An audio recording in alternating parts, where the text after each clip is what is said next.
తెలియపరుస్తూ ఉంటామండి. కనుక ఈ రకంగా డిబేట్‌ను నిర్వహిస్తూ ఉంటామన్నమాట.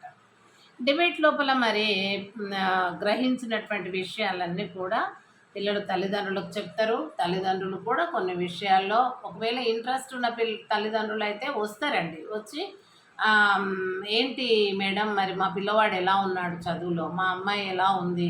రెగ్యులర్‌గా స్కూల్‌కి వస్తున్నారా? మరి మేమైతే పంపుతున్నాము." ఇటువంటి విషయాలు వాళ్ళు మాట్లాడతారు. మంచిగా రెగ్యులర్‌గా వచ్చి మంచిగా చదివే పిల్లల గురించి బావుందని చెప్తాము. వాళ్ళు రావడం కూడా అప్రిషియేట్ చేస్తాము.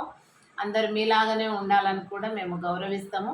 మరి ఎవరైతే పిల్లలు బ్యాక్వర్డ్‌గా ఉండి చదవని పిల్లలే కొన్ని స్కూల్ కానొచ్చి డుమ్మా కొట్టి అటు అటు తిరగడము, వాళ్ళు టైం పాస్ చేసి మళ్ళీ ఇంటికి పోయి స్కూల్‌కి పోయినా అని చెప్పి అలా అట్టి పిల్లలు కూడా ఉంటారండి. అలాంటి పిల్లలు ఉన్నట్టయితే వేరే పిల్లలు ఏమైంది పలానా పిల్లవాడు అమ్మాయి రాలేదు, అబ్బాయి రాలేదు అన్నప్పుడు వాళ్ళను తల్లిదండ్రులను చెప్తే లేదు వాడు అక్కడ తిరిగిండు, ఇక్కడ తిరిగిండు అని చెప్తారు. మామూలుగా హై స్కూల్ పిల్లలే ఇలా.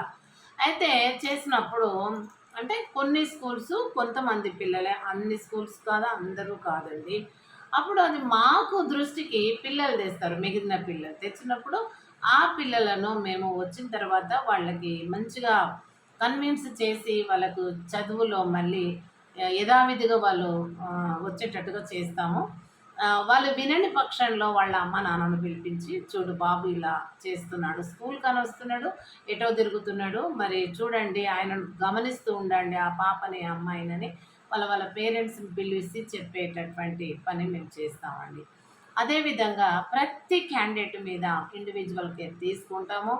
మరి మేము చెప్పేటటువంటి ఈ యొక్క ఏ సబ్జెక్ట్ అయినా ఇంటరాక్టివ్ మెథడ్ లోపల ఎక్కువగా నేనైతే చెప్తాను. ఎందుకంటే నాది సోషల్ స్టడీస్ కాబట్టి ఇప్పుడు మ్యాథమెటిక్స్ అవంటే బోర్డు యూజ్ చేస్తాము. సోషల్ కూడా నేను మ్యాపు మరి అందులో డిస్ట్రిక్ట్స్ మరి స్టేట్స్ కంట్రీ మ్యాప్ వేసి ఆ రకంగా చూపిస్తాము. మనకు ఆ లెసన్ లోపల ఏమైతే పాయింట్స్ ఉంటాయో ఆ నేమ్స్ని బట్టి అక్కడ మ్యాప్లో గుర్తించి పిల్లలకు చూపిస్తాం. మనకు బుక్లో కూడా మ్యాప్స్ ఉంటాయి, కానీ చిన్నగా ఉంటాయి. మనం బోర్డు మీద వేసి కొంచెము టీచర్ ఆ రకంగా బోర్డు యూజ్ చేసి ఆ యొక్క మ్యాప్నంతా కూడా అవుట్లైన్ వేసి దాని లోపలన్నీ మరి మనము ఆయా ప్లేసెస్, ఆయా టెంపుల్స్ కానివ్వండి, మౌంటైన్స్ కానివ్వండి, స్టేట్స్ కానివ్వండి, అగ్రికల్చర్ అవన్నీ కూడా మనం దాంట్లో సందర్భాన్ని అంటే ఆ పాఠ్యాంశంలో ఉన్నటువంటి అంశాలను గుర్తించి పిల్లలకు చూపించినట్టయితే వాళ్ళకు చాలా మైండ్‌కు చురుకుగా ఉంటుందండి. అలాగే మన నదులు, మరి సముద్రాలు ఇప్పుడు గంగా, యమున ఇలాంటివన్నీ కూడా సింధు, గంగా, యమున ఇవన్నీ కూడా త్రివేణి సంగమం